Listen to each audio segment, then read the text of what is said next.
Hello and welcome to podcast number 13 of Mind Your Own Retirement. It's a podcast of Your Life Choices electronic magazine, and it's great to have your company, as it is great to have Janelle Ward, the news editor, filling in for Kay Fallick. Hello there, Janelle. Hello, John. That was very interesting, our last little podcast we did. We covered a lot of territory, and we're going to do the same this time round as well. We will. We're going to take people out of their comfort zone yet again. Yeah, and did you say you've got a 2-year-old? Oh, 2-year-old grandson, I do. Oh, I thought... Yes. Well. Wow. It would have been...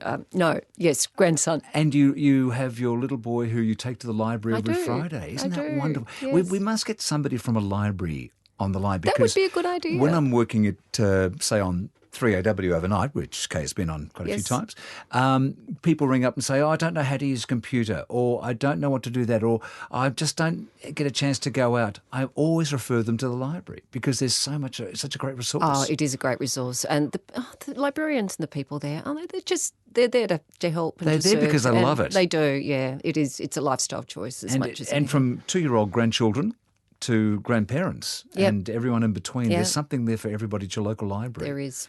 So what are we going to talk about today? Well, we're going to put the man in the hot seat while Kay Fallick is away is Leon Della Bosca. He's a hard-working boy. He's in the top seat while Kay's away. So there's is he the boss now? Yes, there's a lot.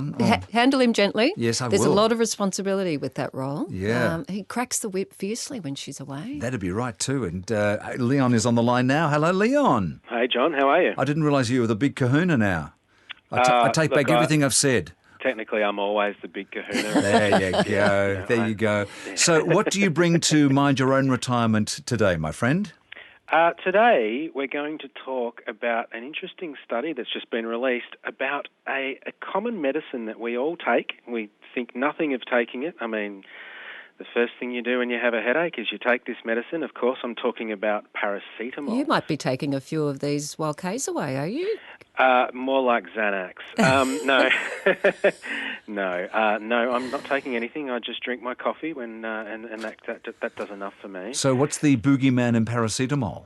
Well, the study that's just been released shows a shocking number of, deaths over the last 10 years caused by paracetamol poisoning. We've had 200 deaths over the last 10 years caused by paracetamol poisoning. Now, 200 might not sound a lot, but this next number will probably blow you out of your seat. The most common call to poison centres in Australia comes from paracetamol poisoning. 95,000 cases of paracetamol poisoning in the last 10 years. Crikey. I would have thought snakebite might be right up there, but no. Well, you can't find snake bites in every supermarket and every, It's amazing. It certainly it sort of put us all in the office. It shocked quite a few of us. Yeah. Is there a reason for this, Leon? Well, it's basically people not following the directions, not taking the correct dosage, as well as not really understanding everything that has paracetamol in it. Yeah. Especially this time of the year. People this time of the year, they get the headache from, say, a cold.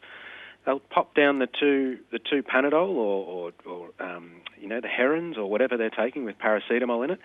But then they'll pop down a Lemsip, which also contains 500 milligrams of paracetamol, and not realise that they've just double dosed on paracetamol. Now, if they're feeling particularly bad, they might do that more than the 4 times recommended doses a day. You're only supposed to take 8 tablets a day, as we're all pretty much aware. Blokes would probably do this more than women, wouldn't they?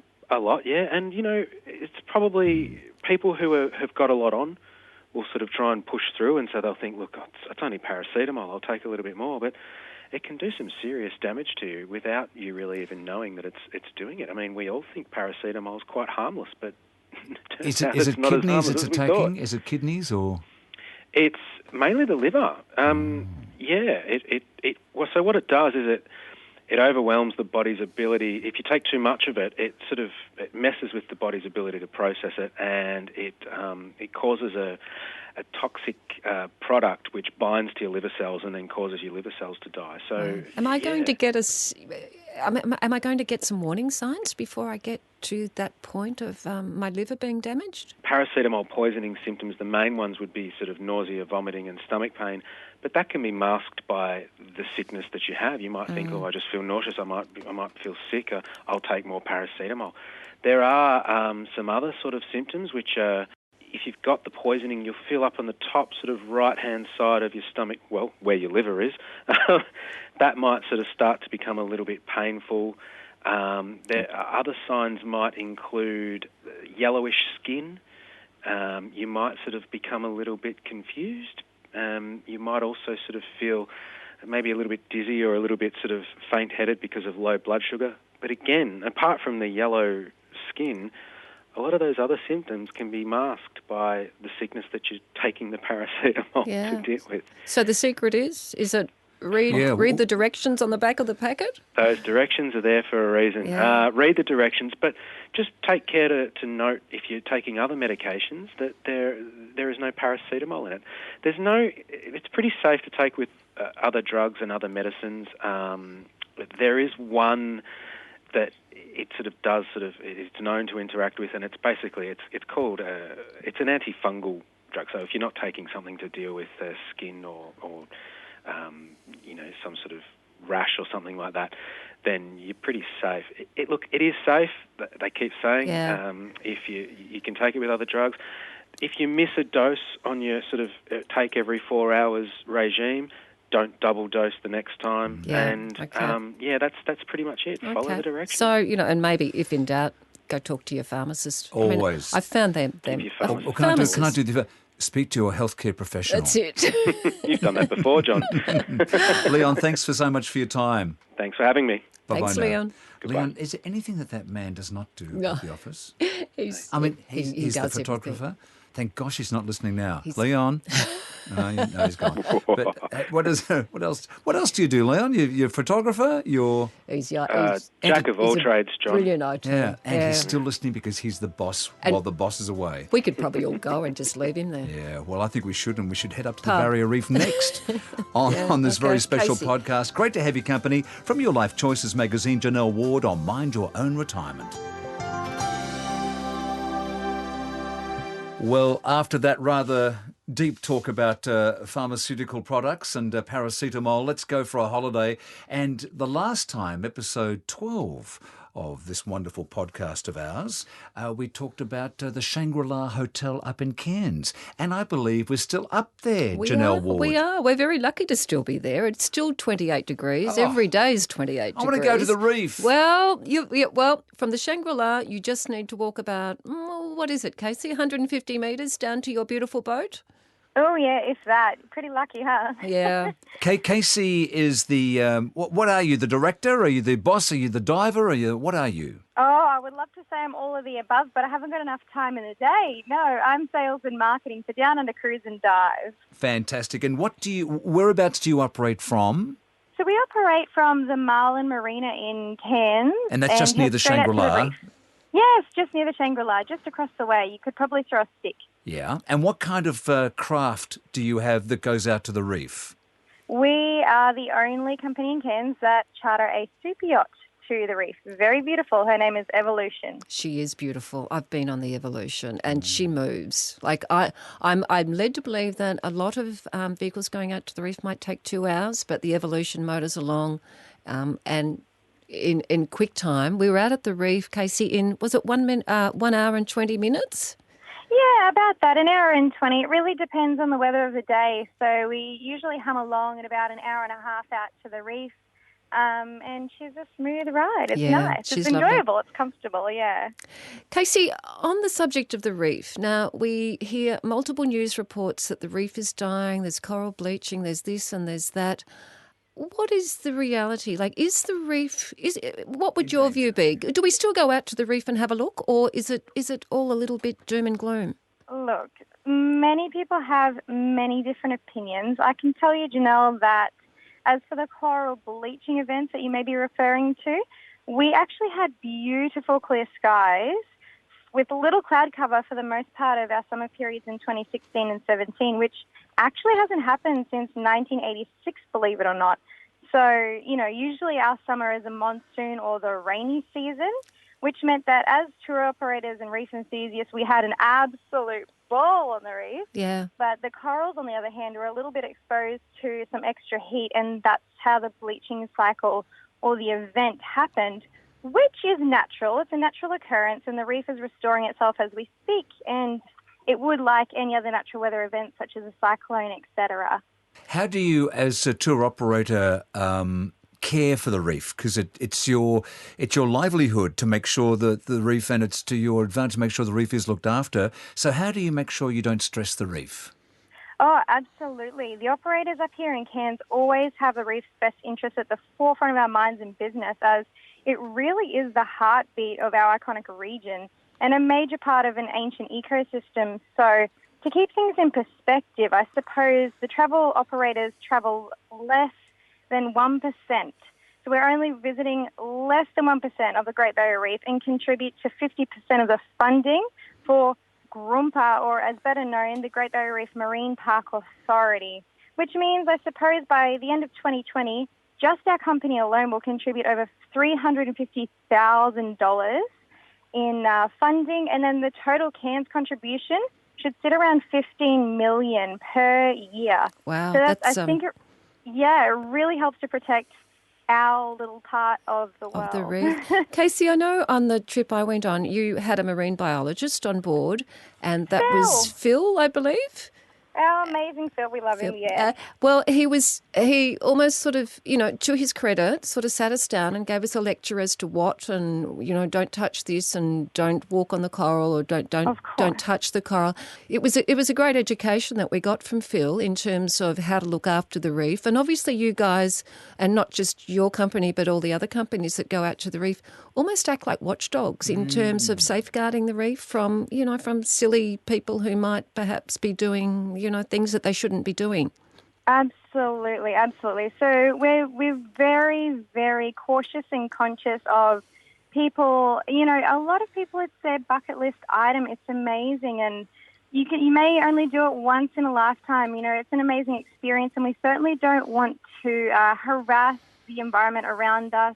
It is a natural wildlife zone and sanctuary that we're entering into. We don't want to harm or irritate anything, so we keep that environment thriving, and it's safe for them and it's safe for us, and we can just all enjoy it together. So yeah, we are pretty strict on our guidelines, and without having to touch and poke and prod things, you can see amazing well, that's what I was going to ask, Casey. I'm on the Evolution. We've thundered out to the reef, and we get there. What's going to happen now? What can I do? There are so many options. It's really endless. Yeah, where do you want to start? We have helicopters. We've got semi-submarine tours in the glass bottom boat. We've got wonderful diving, snorkeling, diving. I want to snorkel. I want to say I snorkeled on the reef. Am I going to see fishes? Oh, there are over 1,620 species of fish you can have a sticky beak at. There's a lot to see. And over 600 hard and soft types of coral. So, yeah, Phil has a great time explaining how things came to be and the history. And if you're really keen, we've got a hot barbecue lunch. And on the way home, our chef, he's brilliant. He sings us a bit of a tune on the guitar on the way home with a cold bevy.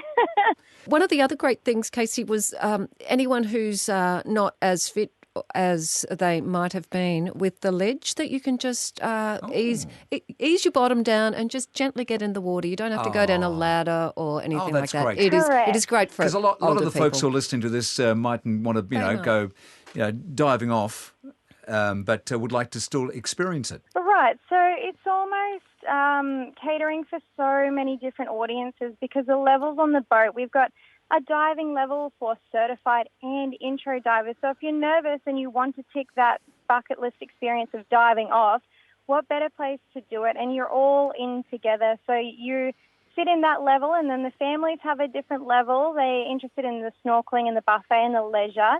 And those who don't want to get wet, we have those marine biology tours. And, sometimes people aren't as confident in the water. That's absolutely fine. They can still enjoy. That's why we have dedicated sections of the boat for diving entrance off to the right, snorkelers off the middle. They have a little bit less of a steep slope to get into the water. It really makes it easy and comfortable for everyone on board. Casey, if someone would like to know more about the wonderful Evolution, have you got a website we can direct folks to? We do. You just need to visit Down Under Cruise and Dive. We're located in Cairns. Pop into the office. We'd love a chat as well. We're at 287 Draper Street. So we do dive courses there. You're welcome to become a certified diver or practice your intro skills. Just give us a bell and we'll be happy to point you in the right direction. Thank you, Casey. I just want your job. Is that okay? Yeah, come up and see how you handle the reef for a few days in a rough day. No, I'm kidding. Thank you for all that wonderful information. It's, can highly recommend the Evolution. Yeah, okay. Casey's the Marketing Director for Down Under Cruises and Dive. Thank you so much indeed for your time. And I guess on our website, Your Life Choices, we'll have a link to that. We will. Folks, I'd like to talk to you about Your Life Choices Pension Checker. Now, this is an easy-to-use financial tool that allows you to calculate exactly how much you should be receiving in fortnightly pension payments and supplements. It's very well priced at just $29.95 per year.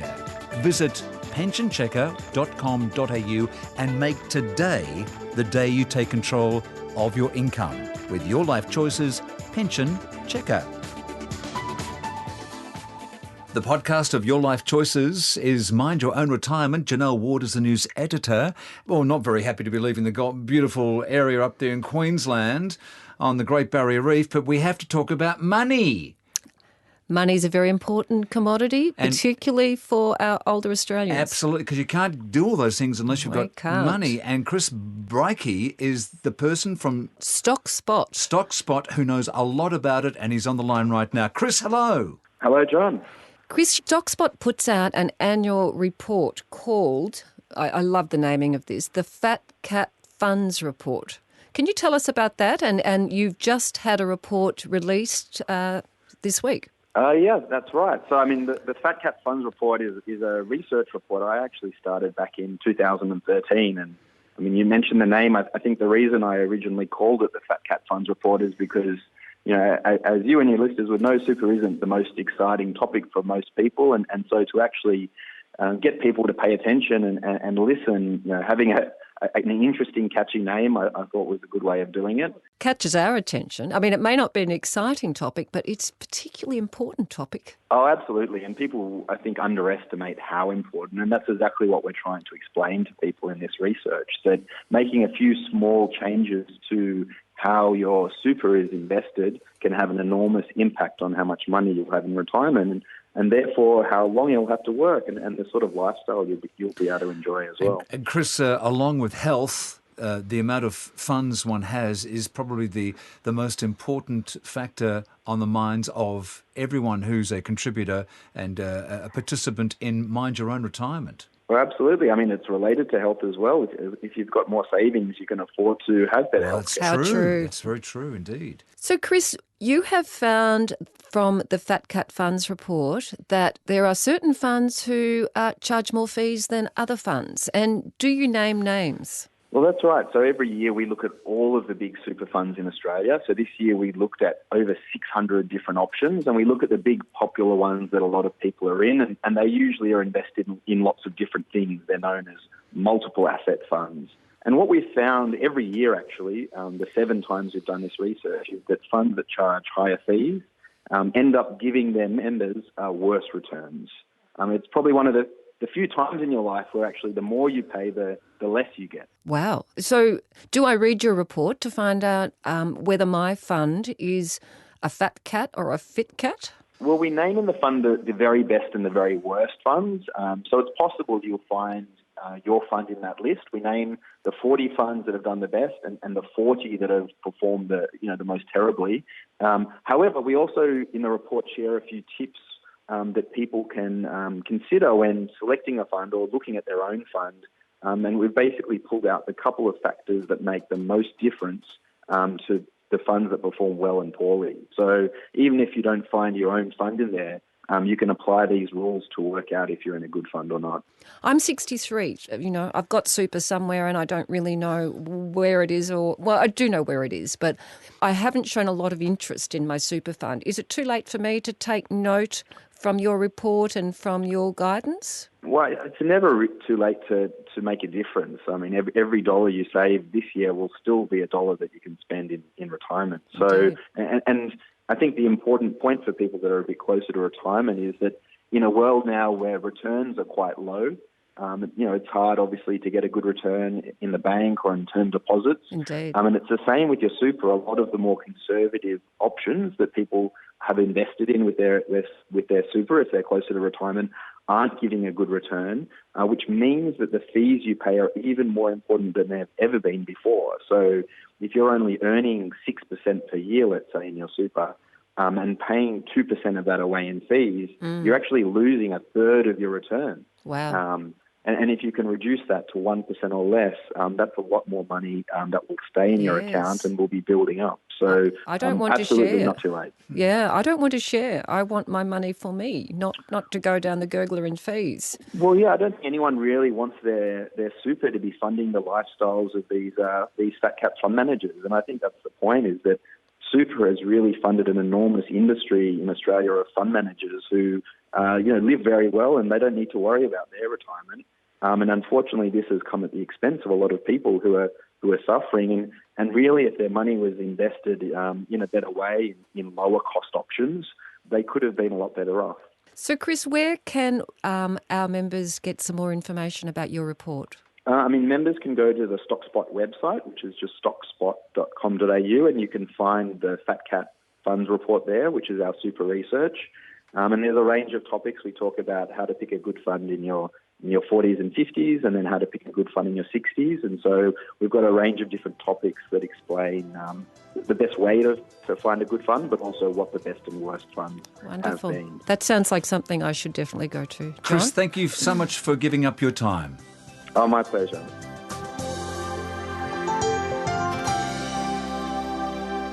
Well, Janelle, it's been a lot of fun being able to chat to you on this episode number 13 of Mind Your Own Retirement, the podcast from Your Life Choices. Have you learnt wonderful things, John? I have, actually. I know. Where are you going for holiday? Oh, got to go to Cairns. Got to go to the Barrier Reef. That's it. Yeah, absolutely. Snorkel. And I've got to make sure that my money's being looked after in retirement, seeing as I'm 68 and, got to look after the dough, mate. Got the stash. Yeah. Is the stash in the right place? Yeah, but you know what I really love doing if I can't go up there? No. I like to get some fish and chips. Sit on the beach? Sit on the beach, but there's one problem. Oh. Those seagulls. And that's your nugget. It is my nugget. What have you brought to us? It's a little bit of an odd nugget, but seagulls, as we may regard them as the rats of the foreshore, because they do a magic job cleaning up. But they are devoted parents. Well, so am I, but I don't poop on people's heads. They've got it worked out. Males and females split the child-rearing duties 50-50. So I think that right? We could learn a lot from our seagull. Because I know that magpies certainly mate for life, don't they? They do. And I think ravens. Is that right? Okay. But seagulls, wow, seagulls they split the difference. Oh, yeah. I'm sorry. Now, I'm sorry, seagulls now. In fact, I think I can hear some now. Oh, there they are. Oh, look, I got a chip for you. No, don't feed the seagulls. Don't feed it's very, very wrong. It's like feeding ducks bread. Okay. Don't feed the ducks because it's bad for them. Bad food, yeah not food, a chip. Bad food.